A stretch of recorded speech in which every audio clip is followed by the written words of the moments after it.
Ver para crecer. Con el pastor Luis Ángel Díaz. Bendiciones a cada uno de ustedes. Nuevamente el pastor Luis Ángel Díaz con ustedes para continuar, como siempre, desarrollando un programa más sobre liderazgo. Hoy vamos a realizar la segunda parte que hemos dejado pendiente de este tema muy relevante como es la formación de líderes en los hogares. Todos sabemos que los líderes tienen un proceso de formación y el punto de inicio justamente es el hogar. Así que la formación de líderes cristianos debe de iniciar en el hogar y esto tenemos que tenerlo muy en cuenta cada uno de nosotros. Así que vamos a continuar en esta ocasión como lo hemos realizado ya en la primera etapa de este tema con el pastor Ricardo Quinteros. Él es un salmista por 23 años, pastor plantador de la Iglesia Comunidad Cristiana Luminares Filipenses 2:15 durante 9 años. Académicamente es un ingeniero en ciencias de la computación y bíblicamente él ha estado estudiando en el Instituto Teológico por extensión, al igual que capacitación como obrero, y en el 2013 estuvo de misionero en Berlín, Alemania. Nuevamente bienvenido, pastor. Gracias, un gusto, pastor Luis, para realizar esta segunda parte de la entrevista. Un honor siempre estar con ustedes. Muy bien, hemos estado haciendo en la primera parte un diagnóstico general acerca de la realidad que están experimentando una cantidad considerable, un alto porcentaje de hogares cristianos, pastor. Realmente Cierto. La problemática que nosotros tenemos es que en los hogares debería ser el principal y primer espacio en el que los líderes sean formados, tanto en lo espiritual como también en cualquier otra capacidad. Así es. Hay causas espirituales, sociales y culturales y obviamente eclesiásticas que necesitamos abordar. Quiero hacerle una pregunta al respecto. ¿De qué manera la presión económica y la presión laboral en Latinoamérica impide que los padres asuman ese rol formador en cuanto al liderazgo? Todos sabemos que hay una presión económica, hay un problema laboral en América Latina y los padres pues tienen que, como decimos en buen salvadoreño, rebuscarse. Así es. ¿En qué medida está afectando esto? Bastante, pero en realidad la culpa al final no tendría que ser tanto el problema económico, sino es un problema de fe, un problema de relación con Dios, Okay. le diría yo, porque el papá que abandona el hogar por irse a Estados Unidos para darle un mejor futuro a sus hijos y que tiene supuestamente una razón válida, Claro. Y no que hay algunos que sí es algo que Dios les ha dicho, pero en el caso de Dios, Dios no es un Dios que esté a favor de descuidar el hogar, sino el que no cuida de su casa es peor que un impío, dice la palabra. Sí. Entonces, pero ¿qué pasa? El padre dice, mi solución es Estados Unidos, mi solución es irme. Emigrar. Sí. Pero ¿será que esa es la única solución? No, más bien dice la Biblia que si yo pido a Dios, dice claramente, pedid y se os dará. ¿Será que Dios solo puede prosperar en Estados Unidos? Obviamente no, pero eso va a requerir mi relación con Dios. Entonces el primer ejemplo más crítico de liderazgo en el hogar es una vida de fe genuina, donde mi relación con Dios me haga decir, familia, estamos pasando esta situación, pero el Dios que hemos creído hizo los cielos y la tierra, de la nada creó el universo, y cuando estaba en el desierto el pueblo de Israel hizo caer maná del cielo. Él no necesita, puede ser que no tenga trabajo, pero no es el trabajo el que me sostiene, es el Dios que hizo los cielos y la tierra.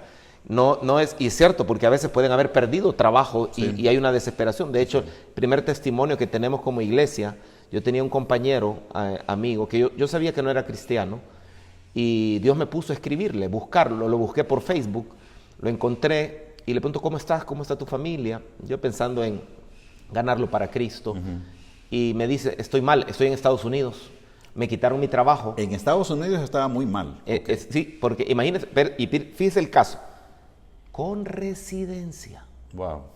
3 meses en Estados Unidos y no encontraba empleo. Y había dejado sus 2 hijos y su esposa acá en El Salvador. Yo le digo, bueno, vamos a orar. Y Dios hace el milagro. Él lo quitaron del trabajo porque la empresa trajo un nuevo jefe. El nuevo jefe los quitó a todos y trajo su propia gente. Y lo que Dios hizo fue quitar al jefe nuevo, volver a traer al jefe antiguo, y el jefe antiguo lo volvió a llamar a todos. Y en eso, incluyendo llamándolo a él. Interesante. Cuando él me cuenta el milagro, y él feliz porque con su trabajo regresa con su familia, le digo, mira, Dios ha hecho algo bueno. ¿Qué vas a hacer el martes? Le digo, que teníamos el discipulado, todavía no era iglesia. Nada, me dijo, te invito al discipulado, tenemos que ir a darle gracias por ese milagro. Ahí voy a estar, me dijo. Para no ser larga, interesante. Él, la esposa y sus 2 hijos fueron los primeros que bautizamos. Qué bueno. Pero el hecho es que limitamos a Dios. Y el liderazgo tiene que llevarnos a decir, hijos, Dios es suficiente. Dios es poderoso, no limitemos a Dios. Ustedes son mi huerto más importante. Exacto. Y el que él entienda, el niño necesita el ejemplo del papá, necesita la cercanía, y que él respete eso, pero con un liderazgo fundamentado en la fe, genuina, verdadera, donde hay pruebas, sí, pero conectarse con ese Dios que todo lo puede es clave para evitar también estas situaciones donde al final usted va a aterrizar en que la gente al final la fe la tienen en Estados Unidos, dinero de otro lado. Creen que en otros lugares están las oportunidades. Exactamente. En realidad el problema, como usted lo señala, es que los papás se sobreocupan en el sentido de que están buscando mejores ingresos, una mejor posición laboral, e intentan una y otra vez lograr tener mayores ingresos. Es cierto. Pero creo que el problema que se da es que hay una ruptura emocional entre él y su familia debido a que pasa demasiado tiempo ocupado, y al final de cuentas viene a suceder lo que usted acaba de señalar. Totalmente. Esta persona tuvo que viajar a Estados Unidos y al final de cuentas, lamentablemente, pues qué bien que le salió al final de cuentas las cosas un poco mejor. Pero Dios ocupó eso, pero gracias a Dios que hubo una intervención divina. Ahora, hay problemas diversos, y es el hecho de que los padres tenemos que entender que si estamos a cargo de una familia, nosotros tenemos que prepararnos para las oportunidades que van a salir. Totalmente. Generalmente nosotros como padres cuando nos casamos, y no sé en el caso suyo, pero al final de que ya uno ha realizado su matrimonio y ha organizado su familia, se da cuenta que no está del todo preparado. Y esta es una enseñanza importante para todos. Cierto. Los padres y las madres tenemos que estarnos preparando para las nuevas oportunidades que van a venir, porque nuestra familia va a necesitar más presupuesto, va a necesitar más de nuestro tiempo, más de nuestro empeño, más de nuestro liderazgo. Totalmente. Así que en ese sentido, creo que la parte laboral y lo que es la parte económica vienen a ser 2 elementos clave que pueden, si es muy bien procesado, este esfuerzo, pues va a tener un beneficio. Antes de continuar con el programa, quiero recordarles que está a la venta ya mi primer libro, que he titulado Desarrollar una visión, reflexiones para la vida. En él usted encontrará una ruta muy puntual para poder desarrollar su propio potencial y el de su familia. De igual forma, estoy animando a los jóvenes a través de este libro a que decidan por una ruta que les permita a ellos desarrollar todo el potencial que Dios ha puesto en sus vidas. Así que les animo en el Señor a comprar este libro y continuamos con nuestro programa. Hay una pregunta que más tiene que ver con asuntos de tipo social, y es ¿cómo influye el machismo o la visión autoritaria en la formación del liderazgo de los hijos? Esa es una pregunta muy, muy buena, porque nuestra cultura es una cultura machista, y el liderazgo machista genera hijos machistas. Sí. Lo tremendo es que el machismo no es solamente en el hombre, sino que hay mujeres que respaldan el machismo. Y lo promueven. Y vemos donde hay cosas en que el chico podría servir a su familia y no lo hace. Por ejemplo, crecen en contextos donde no lo dejan hacer nada, pero el entender de que el machismo en sí no es algo que Dios respalde, sino más bien una actitud de siervo. Y el Señor, lavándole los pies a sus discípulos, nos da el ejemplo que era algo que que lo hacían los esclavos, ¿verdad? O las esclavas, en realidad debemos entender de que tanto el machismo como el feminismo son dos corrientes donde se exalta la figura del macho, Sí. no como un verdadero líder espiritual, porque Jesús es nuestro verdadero modelo y nos damos cuenta que Él no fue machista.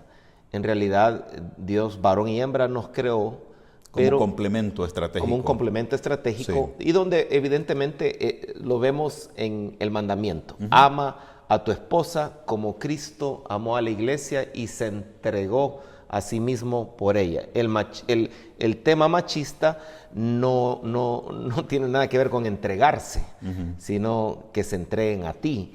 Y la raíz... Es muy egoísta. Exactamente, eso le iba a decir. Muy La egoísta. raíz es egoísmo, Sí. la raíz es soberbia, orgullo, y al final es muy ajena a lo que Cristo nos enseña. O sea, básicamente echamos a perder la vida de los hijos y las hijas. Y las hijas. Porque no correcto. es solamente a los varones, también es a las hembras. Totalmente. En este caso nosotros tenemos que ser cuidadosos porque cuando entramos a la vida cristiana, para aquellos que somos cristianos, vamos a tener que desmontar el machismo.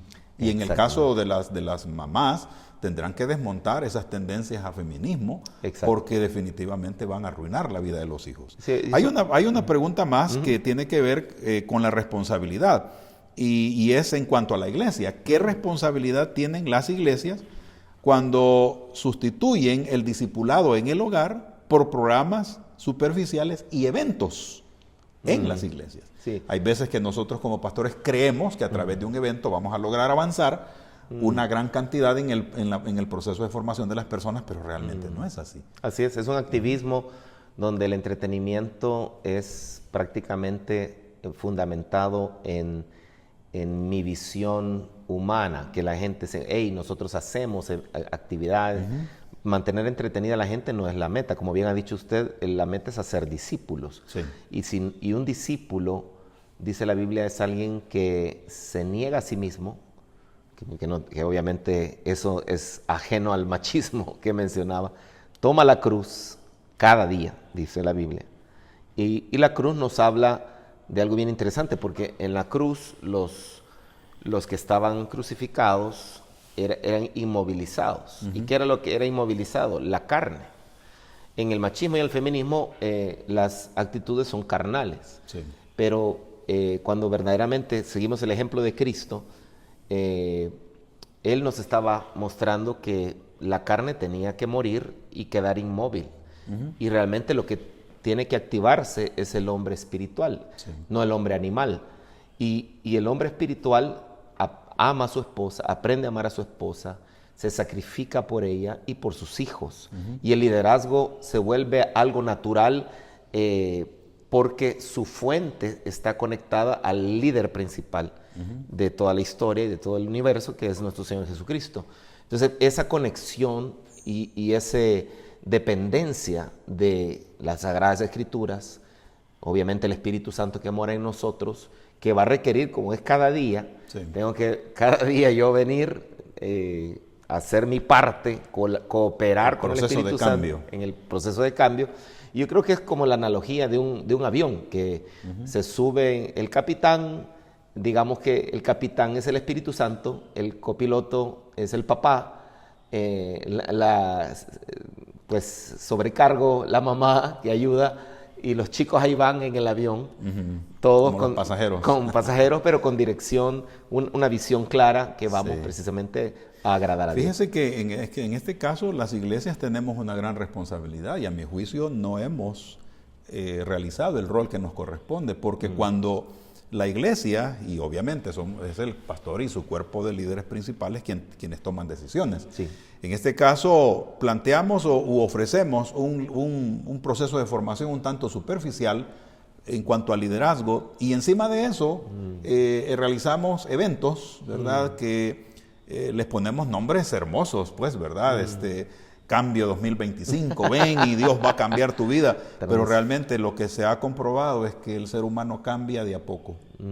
Es de a poco, es decir, gota a gota va cambiando.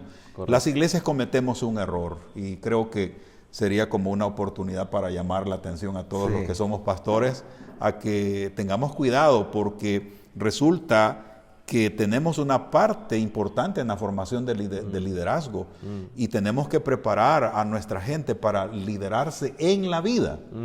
Lamentablemente, muchas veces nosotros nos enfocamos solamente en asuntos eclesiásticos y espirituales, capacitamos a la gente para que esté sirviendo en las iglesias. Pero ¿y qué de la realidad que le rodea? ¿Qué de los problemas sociales, económicos, filosóficos, etcétera? ¿Cómo vamos a hacer? Entonces, creo yo de que esta parte que usted está señalando realmente es muy esencial. Hay otra pregunta importante. ¿Qué herramientas prácticas necesitamos los padres cristianos para ejercer el liderazgo espiritual eficaz en los hogares?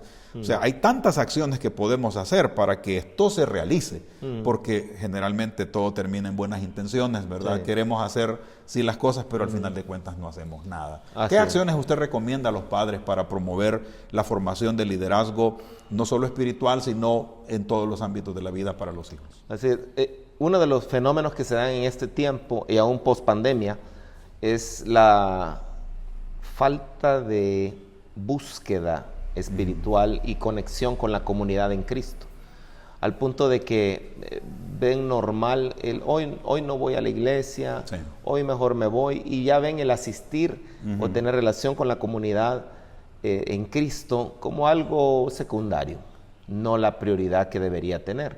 Y el hecho es que los hijos ven que esos líderes de la casa no le dan la importancia de vida y anulan Hebreos 10, no dejando de congregarse como algunos tienen por costumbre, y eso es lo que pasa, se les vuelve costumbre, y al no hacerlo algo verdaderamente importante o no darle la importancia de vida, esos niños crecen y en sus hogares tampoco les van a dar la importancia de vida, claro, y va a tener evidentemente un efecto. Estamos hablando aquí de una de las disciplinas espirituales, que es el congregarse. Exactamente. Y cómo considera usted, haciendo una evaluación general, en relación a la práctica de las otras disciplinas espirituales por parte de los padres. Porque es decir, si nosotros no ejercitamos las disciplinas espirituales, ¿cómo vamos a poder ejercitar la fe de los hijos? Totalmente. ¿En qué otras disciplinas espirituales usted considera que están muy deficitarias en la vida de los padres? Una que tal vez no se habla mucho, pero es el hecho de tener una vida de adoración. Ajá, okay. Y en ese sentido, hoy, por ejemplo, la música, la gente no sabe lo trascendental que es la música en la vida de un ser humano, al punto de que, no hablemos solo cristiano, la gente está siendo programada hacia fornicación. A través de la música. A través de la música, y respeto a los padres, aún el hablar con palabras deshonestas, pero se está normalizando a través también de una programación, porque se está comprobado que la música tiene un impacto en el consciente, en el subconsciente, y obviamente también en la respuesta, donde al estar escuchando baby, mami, todo esto, en las cosas que usted sabe, y las malas palabras, tarde o temprano eso se normaliza. Y vemos padres de que sus hijos están oyendo este tipo de música y dicen, es la edad, no hay que ser religioso. Lo normalizan. Y todos lo hacen, ¿y qué tiene de malo? Pero sí tiene mucho de malo, porque si no examinas las letras, es como que, entonces, yo, este vaso con agua, que le pongo una gotita de veneno, se lo tomaría. ¿Qué tiene de malo? Eso es una gotita de veneno. ¿Qué tiene de malo? Tómeselo. Sí. Un poquito le puse. Sí. Pero normalizamos algo que, por el contrario, hay música que me acerca a Dios. Entonces una de las disciplinas espirituales que para mí es muy valiosa es el hecho de acostumbrar a nuestros hijos a buscar la presencia de Dios y amar la presencia de Dios. Sí. A veces, yendo en el carro, oyendo alabanza de oración, de repente nuestro corazón es enternecido y nos quebramos. Y de repente una frase, porque sé que estás obrando tu perfecta, y se quiebra en mi vida, y ve la mamá llorando, ve el papá llorando, y ¿qué pasa? Sí. Una de las cosas que me marcaron la vida, yo le decía, Señor, llena del Espíritu Santo a mi hija. Llena del Espíritu Santo a mi hija. Y veníamos de Nashville para Atlanta a tomar un vuelo, y en el carro que nos llevaba, 5 años tenía, y ella empezó a llorar. Y yo me afligí, hija, ¿qué te pasa? ¿Qué te pasa? Yo afligido, yo estaba menos en el espíritu, ¿verdad? que ella. Sí. Y entonces, no, es que Jesús, Jesús me dijo. Tremendo. Y ya me di cuenta que era el Espíritu Santo, pero ¿qué pasa? Hoy, si se habla estas cosas, dicen, no, qué espiritualoide, qué religioso, fanáticos, Sí. y todo lo que el diablo va a venderte para que tú no te sientas, que sientas que con eso, te van a criticar, no va a estar y no va a ser popular, pero por eso requiere una decisión de los líderes espirituales de la casa de amar a Dios con todo. Esa palabra todo, ojalá que esa palabra a alguien que ve este programa se la grave. Él dice, amarás al Señor tu Dios con todo tu corazón. Ese todo, Sí. toda tu alma, toda tu mente. Todo. ¿Será que estoy amando a Dios si yo estoy viendo música que ofende a Dios, que es blasfema? Solo basta examinar las letras y ver algunos videos, Sí. lo sensual y todo eso. Y el problema es que no se trata de ser religioso, sino de filtrar, porque la Biblia dice que el sabio ve el mal y se aparta, y hay cosas que a la larga, si yo las autorizo y yo las hago en mi casa, mis hijos van a replicarlo, y si yo no le pongo límite, le digo, mira, como dice un proverbio, el justo hace discernir entre lo bueno y lo malo, creo que es el 32, perdón, 30 y algo, 31, ya lo vamos a poner, pero el punto es que los papás tienen que ser esos líderes que le hacen discernir, mira, esto no está bien, y ser radicales. Sí. La Biblia dice, si tu ojo derecho te es ocasión de caer, sácatelo. Si tu mano te es ocasión de tu pie, porque mejor entrar cojo, manco, ciego, tuerto, que con tus 2 ojos al infierno. Entonces,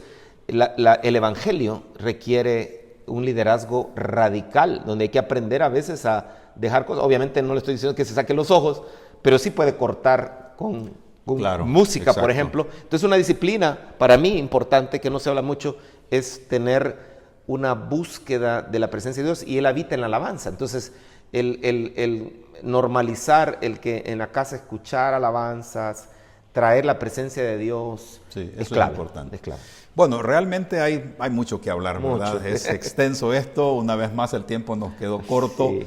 pero quiero enfatizar que hay una herramienta principal, y es la generación de un momento espiritual en cada hogar, que esto se logra a través del altar familiar. Exacto. El altar familiar, Oración. que tiene que ver con 2 actividades principales, leer la palabra y la oración, que vienen a ser el fundamento para poder desarrollar ese amor por la palabra y por la oración. Totalmente. Así que concluyo diciendo lo siguiente: la formación de líderes cristianos debe iniciar en la casa. Así que bendiciones a todos y nos vemos en la próxima. Gracias, pastor, Mucho gusto, pastor. haber estado con nosotros en estos 2 Privilegio. programas. Saludos a todos, hermanos.